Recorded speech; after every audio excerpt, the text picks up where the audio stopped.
When Charlie wanted to buy tickets for himself and his wife to go to Galesburg in Illinois, he had the problem of currency. The currency was changed. The currency that he had with him was a 2020 currency, the modern currency.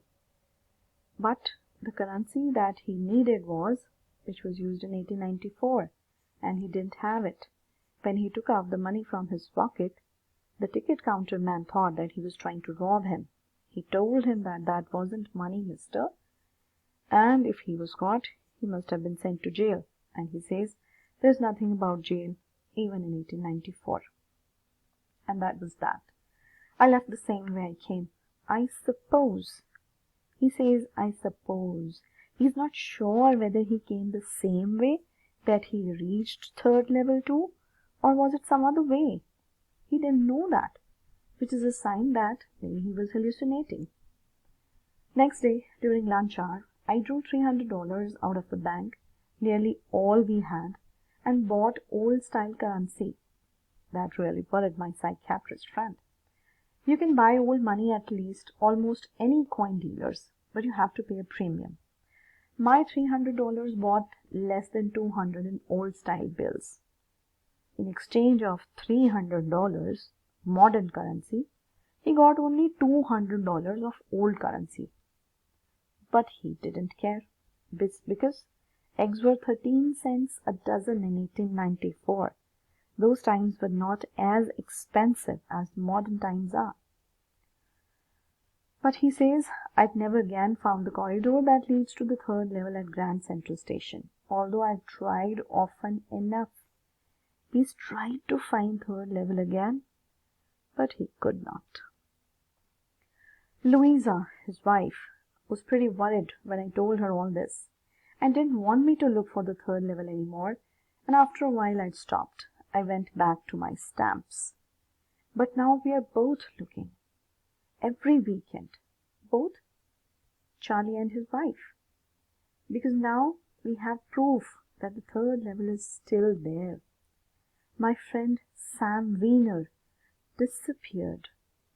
Nobody knew where, but I sort of suspected, because Sam's a city boy, and I used to tell him about Galesburg. I went to school there, and he always said he liked the sound of the place, and that is where he is, all right, in 1894.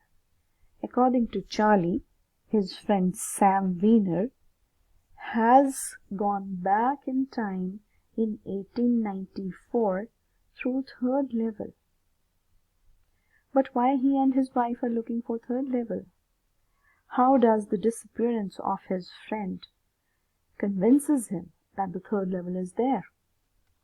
Because one night, fussing with my stamp collection, I found, well, do you know what a first day cover is? This is a first day cover, an image of the first day of issue.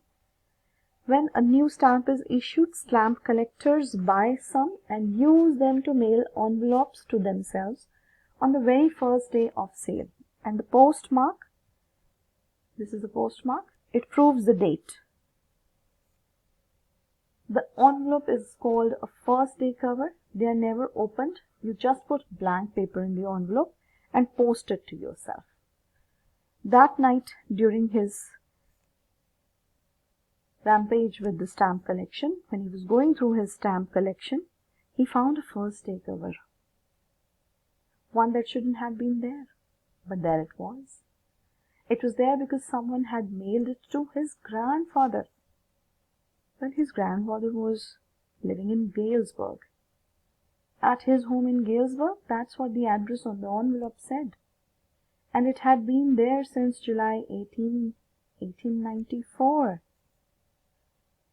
The postmark showed it. It was July 18, 1894 from Galesburg, Illinois. Yet I didn't remember it at all.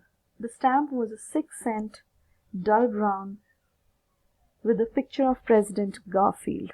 This is the stamp. The 6-cent stamp. This is a picture of President Garfield.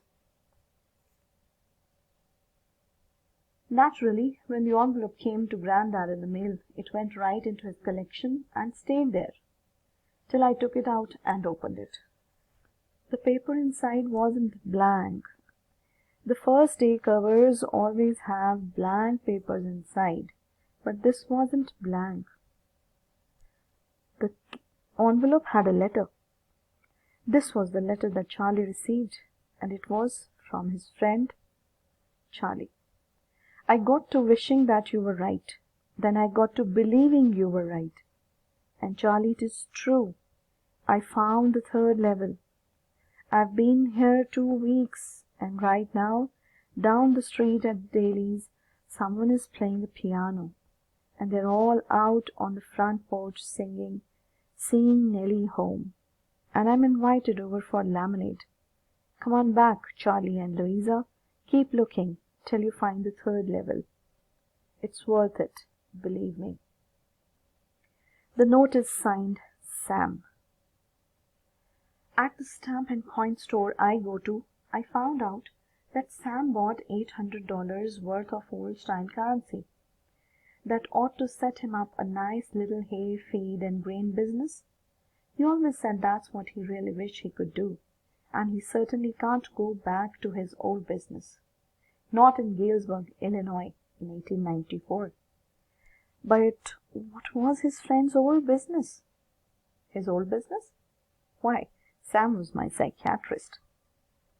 So his friend, who was psychiatrist, who suggested him that his trouble was that he wanted to escape from the modern day fears, worries, stress, and insecurities, himself escaped to the third level. There are too many things in the story that point out that Charlie was hallucinating. His first habit, that there was no third level. If it was, it should have been mentioned in the railway's timetables. Next, his stamp collection habit, which was a temporary refuge from reality. Next, he was imagining corridors, he was imagining stairways, finding new corridors, new stairways every time he went to Grand Central Station. Then his imagination, which told him that there was a grand tunnel that was underway under the city. Then he found that it was just like a big tree whose roots were spreading under the city all around. Then he forgot the way he reached third level. He doesn't know how did he come back. The way he used to come back from the third level to the modern life. He doesn't know that. The conclusion of the chapter is that through the third level, the writer wants to escape from the modern world to peaceful and quiet old times. But the ironical part of the story is that the psychiatrist who told Charlie that it was a waking dream wish fulfillment himself escaped and reached Galesburg. Moreover, he encourages Sam and Louisa to keep on looking for the third level. But the chapter is also based on the idea of time travel. The human history has witnessed many ideas turning into reality. The thoughts of insane people turned out to be realities. Maybe one day the scientists will devise a way to travel back and forth in time, just like Charlie did. But that time is still far away. Till then, happy imaginating.